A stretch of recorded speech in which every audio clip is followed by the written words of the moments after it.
Hi, healers. Today I want to talk about detaching. So when you realize that you're in a toxic situation, toxic friendship, relationship, you're going to want to detach. So you've got some steps to take. I believe I have 5 steps here, maybe 6.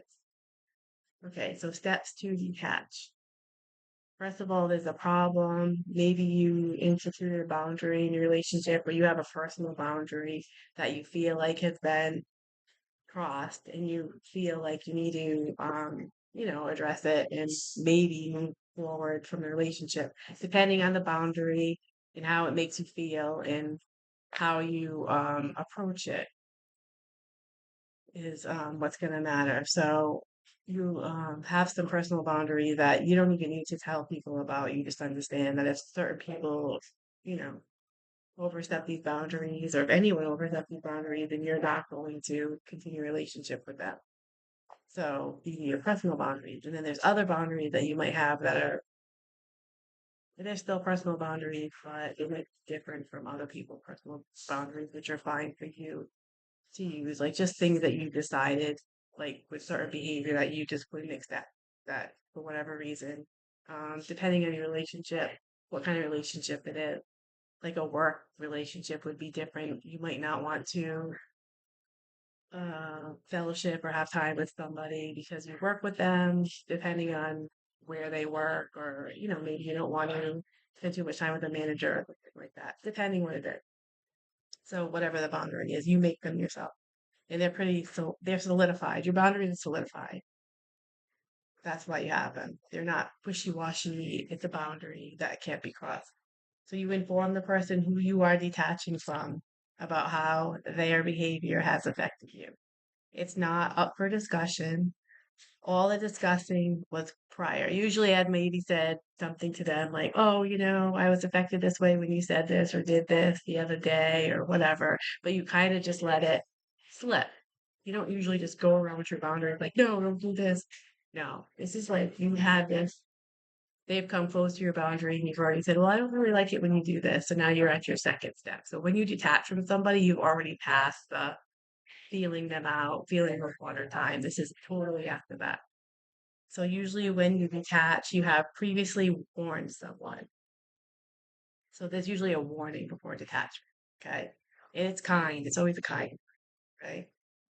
You should institute boundaries that are non-negotiable to use in helping you recognize the need to detach. So you'll know, okay, I'm going to detach if this happens, if this kind of thing happens. Cheating, affairs, things like that. I mean, those are a given, pretty much for most people. But there's other things that you need to know. Okay, I don't want to live with this behavior, and this behavior is not going to be tolerated. It could be somebody raising their voice or being disrespectful to you. Because usually that, like we talked about before, those are building blocks. Like disrespect keeps building and dishonesty keeps building.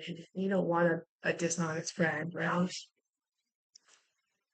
Okay, so when you approach a toxic person about not going forward with your relationship, they become nonchalant at first because it has affected their ego. Like, sure, yeah, okay, your boundaries are kind of silly. Just ignore all of it, okay?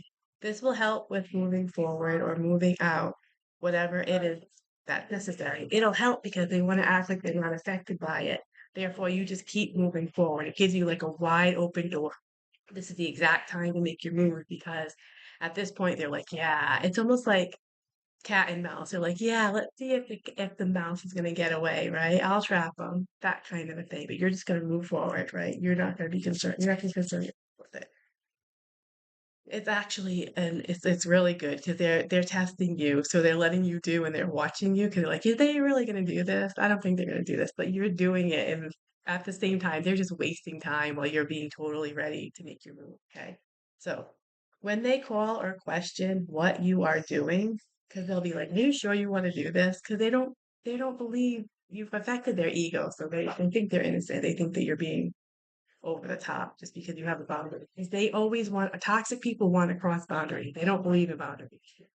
They have plenty of their own boundaries and they don't let anybody cross them, but they don't believe other people should have boundaries against that. So they're going to resist this, right? But they're going to very slowly resist it at first, okay? And just kind of let you do it because they don't believe you're going to do it because they really are that full of themselves usually, okay? Okay, so when they ask you, what are you doing? Why are you doing this? Are you sure you want to do this? This is like too much. You're just going to answer with phrases because you're not going to get into a discussion. The discussing's done. You're way done with the discussing. So you're just going to have some phrases that you're going to use. I told you already. That's one. I made up my mind. We don't need to discuss this again. Like just phrases, okay? That's all you need to answer. And so then they're gonna make you feel uncertain, like, I can't believe you're doing this. Why are you doing this? That kind of a thing. And you're ready now. They're gonna make you feel uncertain. They're gonna switch up the story, make it seem like whatever happened never happened. You took it the wrong way. They're gonna make you feel like you're unstable and that your boundaries are inappropriate or you're confused. They want you to feel uncertain. Okay.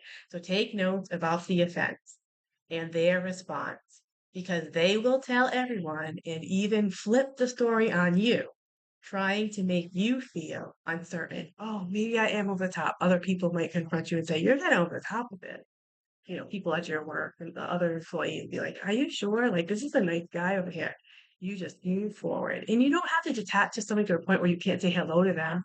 You might just decide you don't want to hang out with them anymore, something like that, right? You're just changing the relationship, keep the toxic behavior away so that you can continue to be in a healing cycle and be watchful for toxic behavior that hinders your healing, right? So if you write things down, you will be certain you're making the right decision. And that's the most important thing.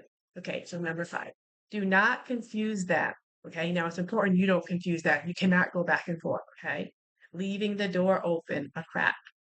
When you stop being part of their day to day events, they will start to feel you pull away. This is detaching.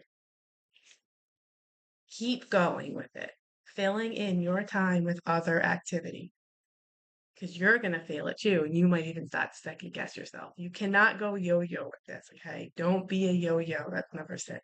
Just detach. People rarely change.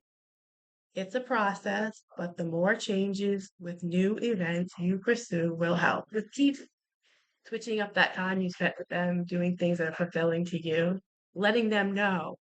And if they do ask you to go to an event that you used to go to, just tell them, we haven't been spending time together because of the things that happen, have another phrase. And they will continue to ask you to do things, and you're just going to have to find something else to do. Okay, thanks.